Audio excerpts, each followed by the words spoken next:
बघा, विद्यार्थ्यांप्रती सरकार संवेदनशील आहे आणि त्यांच्याबद्दल आमची सद्भावना पण आहे. आणि दुसरं कसं आहे, मला असं म्हणायचं आहे की तो जो मंच आहे सीजेपीचा, त्याच्यावर नीट परीक्षा सोडून बाकी सगळ्या मागण्या होतात आहे, देशविरोधी मागण्या होतात, तर अशा लोकांशी जाऊन काय चर्चा करणार आहे? आणि जेव्हा त्यांनी चर्चा मागितली तेव्हा आमचे जे.पी. नड्डा साहेब गेले.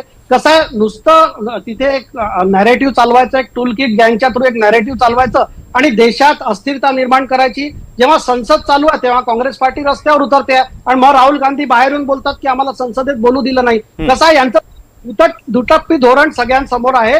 तुम्ही संसदेत उठवा ना हा मुद्दा. सरकार चर्चेला तयार आहे, सरकार प्रत्येक विषयाचं उत्तर द्यायला तयार आहे. प्रधानमंत्री मोदीजी संवेदनशील आहेत विद्यार्थ्यांप्रती, आणि एवढे विद्यार्थी आपल्या भारतात आज सगळ्या क्षेत्रात त्यांना अपॉर्च्युनिटीज मिळते. परवाच आपलं स्पेसमध्ये एक प्रायव्हेट कंपनीने हे पाठवलेलं आहे, तर त्याच्यात स्पेस क्राफ्ट नावाच्या कंपनीने पाठवलाय.